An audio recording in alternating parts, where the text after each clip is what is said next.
Quando Nossa Senhora diz para o servente lá na boda de Caná, fazei tudo que meu filho vos disser, fazei tudo que ele vos disser, referindo a Jesus, filho dela, porque ela percebeu que o vinho iria faltar. Ela conversa com ele, ele fala: mulher, isso não cabe a nós, né? Mas ela sai, volta e fala para o servente: ele vai vir, então fazei tudo que ele vos disser. É claro que Jesus manda encher as talhas de água, né? Mas em outro momento, porque quando ela fala fazer tudo que ele vos disser, então tudo que Jesus fala na Bíblia, nós devemos obedecer, lógico, porque ele não manda fazer nada que seja errado, claro. Mas quando ele encontra os apóstolos dormindo, o que acontece? O mundo, muitas vezes, a serpente do mundo, igual o demônio tentou Jesus no ter, no prazer e no poder, né? E quando ele foi para o deserto, ele driblou o demônio com as palavras bíblicas já escritas no Antigo Testamento. E ele também ele resistiu mesmo dentro do 100% humano dele. E no final do capítulo, quase no epílogo de São João, o Evangelho de São João, que era o apóstolo amado por ele, o discípulo amado, aliás, que ele fala lá no final do Evangelho de São João: coragem, eu venci o mundo, né? Então, tudo que está dentro do mundo, né, que está sobre a superfície da Terra, né, nós somos presos à Terra exatamente em cai, as coisas caem pesado, machuca por causa da força gravitacional da Terra que nos prende, porque não tivesse essa força, nós iríamos ser jogados longe por causa da rotatividade da Terra. Então, olha para você ver a perfeição da criação. Então, ela tem uma força que nos segura. Quanto mais distante da Terra a gente for, você vê os astronautas, eles ficam flutuantes, né? Então, quer dizer, eles não pousam, eles não aterrissam, porque está longe da Terra, né? Precisa do mecanismo da própria nave para eles descerem. Então, o que acontece? Nós, como presidiários da Terra enquanto no corpo, né? Nosso corpo tem peso, nosso corpo é sujeito à força gravitacional do mundo, mas nossa alma, ao contrário, Deus tenta atrair com a força gravitacional do amor dele, puxando-nos para ele, que a gente sempre refere a Deus no alto, né? A gente refere a Deus no alto para dizer que ele está no alto dominando tudo, porque do alto se domina tudo. Por isso que as muralhas das cidadezinhas antigas eram todas muito altas para o inimigo não conseguir entrar, né? Tá. Então, quando Jesus está rezando lá nas vésperas da morte dele, ele não leva os apóstolos até o lugar onde ele está fazendo a oração pessoal dele, que significa o discipulado. O apostolado é quando ele está junto do povo ou quando ele vai até o povo para exercer o apostolado, né? Exercer aquilo que ele aprendeu aos pés do Pai, que o Pai deu para ele ordens, autoridade. Então ele ia, esse momento dele sair da presença do Pai na oração pessoal é o apostolado, e quando ele voltava para perto do Pai, rezar sozinho era o discipulado. Ele era igual Maria foi quando ele era pequenininho e foi crescendo, os joelhos dela era a carteira escolar dele. Depois Jesus cresceu, e ele cresceu em graça e sabedoria diante de Deus e dos homens. Maria passou a submeter. Aí o mestre já era Jesus e ela era discípula. Aí depois ela tornou apóstola, né? Porque ela visitou Isabel, foi um ato de apostolado. Tá. E quando Jesus deixa os 3 apóstolos lá num determinado lugar, falou assim: orai e vigiai. Fica aqui rezando enquanto eu vou adiante para eu rezar, para eu buscar o Pai, ir até o Pai. Então ele deixou Pedro, Tiago e João lá, num determinado ponto, e distante um tiro de pedra pela mão, é onde ele foi, na escuridão, encontrar com o Pai. Depois que ele rezou um pouco, ele vem e encontra os apóstolos dormindo. Aí ele fica muito contrariado, triste, e falou: vocês não puderam rezar 1 hora comigo? Orai e vigiai para não cair na tentação, né? Então, além de Nossa Senhora dizer o tempo todo nas aparições: rezai, orai, ou rezar, rezem, o recadinho dela é sempre esse, né? Jesus, e ela fala: fazei tudo que meu filho vos disser. A gente vai a Jesus, fala: Jesus, o que o senhor quer que Nossa Senhora fala? Orai e vigiai para não cair na tentação, além de outras coisas que ele nos exorta, né? Se não for pela vida de oração pessoal, se não for por uma vida de... Quando os grupos de oração acabam, é falta de oração pessoal, que o povo quer ir só para o auê. Mas lá na casa deles, sozinhos no quarto, eles têm preguiça de rezar. Eles não rezam. Então o que acontece?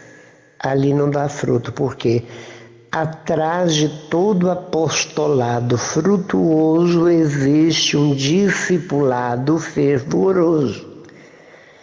Então, quando eu estou perto de Deus na vida de oração, eu estou fervendo meu coração de amor. Eu quero falar com Deus, eu quero sentir Deus, né? Eu quero estar namorando com Deus, na intimidade com Ele, na oração, no diálogo amoroso, de amigo, de um filho com o pai. Aí está fervoroso. Então, quando eu saio para o apostolado, se eu tenho essa atitude no discipulado, eu vou ter um apostolado frutuoso. Ele vai dar fruto. Então, quando tem um padre que não reza, quando tem um coordenador que não reza, grupos de oração que não reza, não dá fruto. Não tem fruto, porque fruto que eu digo assim, fruto de perseverança, fruto de alegria, os frutos do Espírito Santo, da bondade, né? Frutos dessa natureza, de paz, da fruto da paz, né? Então, por isso que o mundo vai de mal a pior, né? Quando a gente vê ministros tendo casos que começam na sacristia, o que é? Eles são ministros, mas eles não têm vida de oração pessoal. Eles manuseiam Jesus ali, mas eles mesmos não têm vida de oração pessoal. Eu tenho certeza que não, porque se tivesse, eles não teriam cometido adultério, igual eu sei de muitos casos que acontecem com ministros da Eucaristia nas sacristias. Ministro extraordinário da Eucaristia. Assim como muitos padres que deixam a batina por causa de uma mulher, que elas vão tentando, foi até ela conseguir arrancar ele da igreja e ficar com ela. Casar não, ficar com ela. E ela era da igreja, olha para você ver que tem mais esquisito.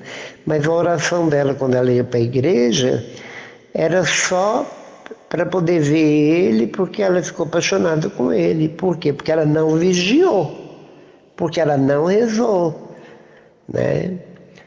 Então, se nossa vida não for pautada numa vida de oração pessoal, nós caímos, né?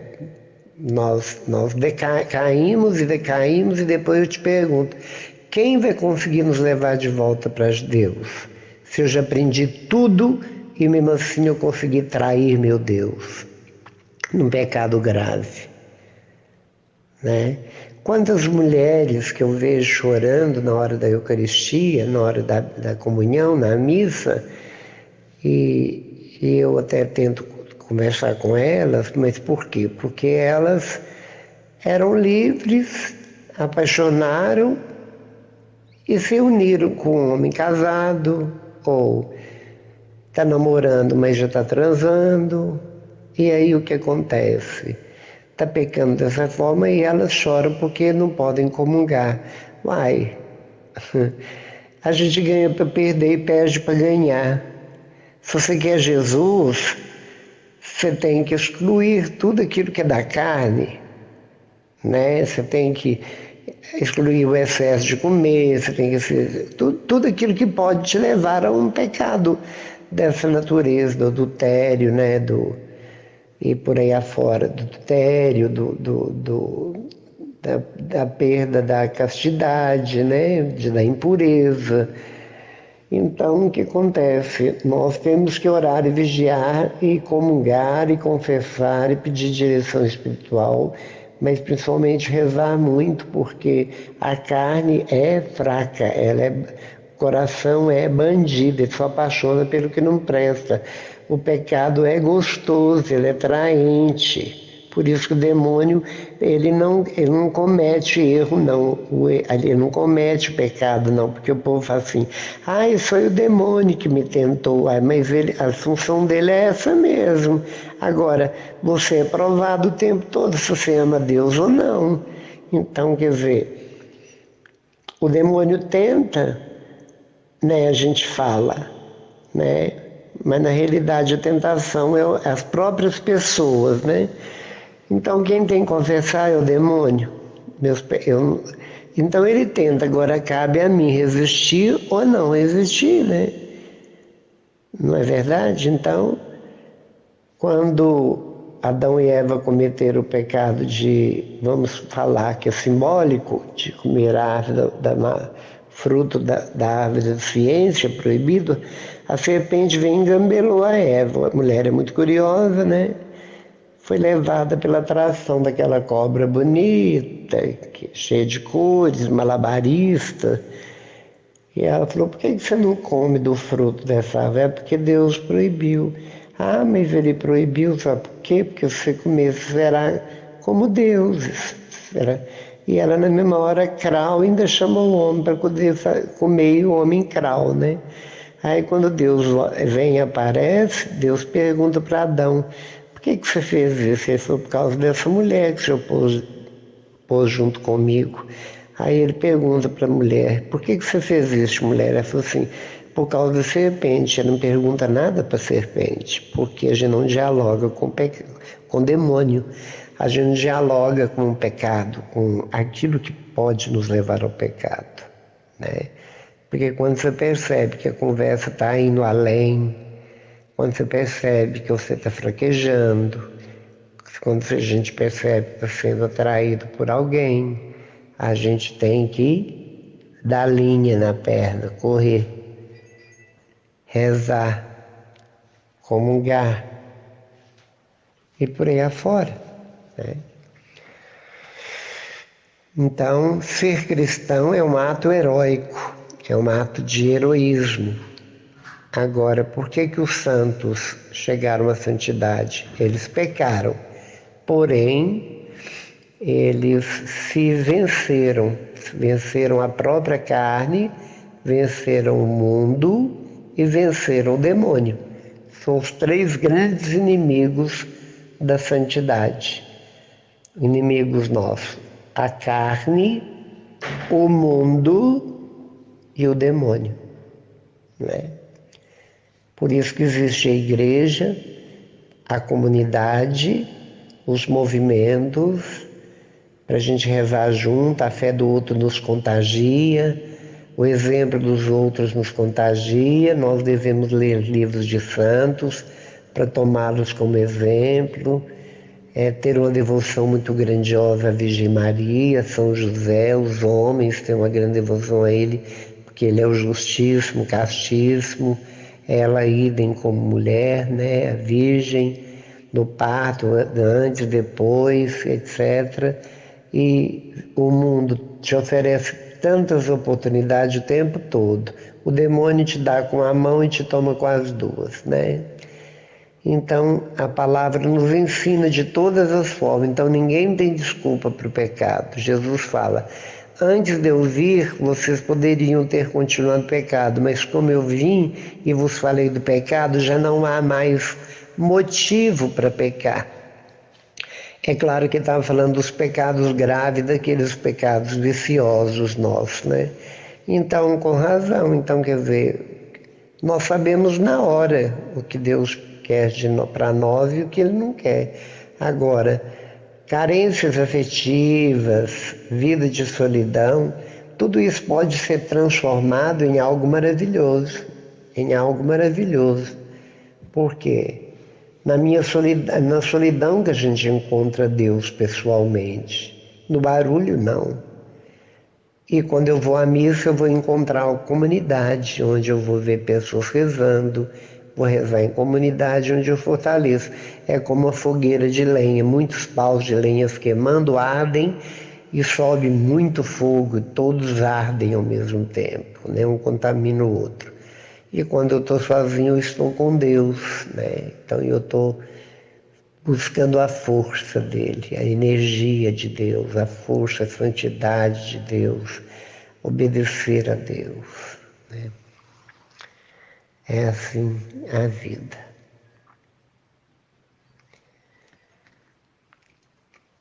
É rezar, rezar e rezar muito. Eu não perco um Pai Nosso, Ave Maria durante o dia todo.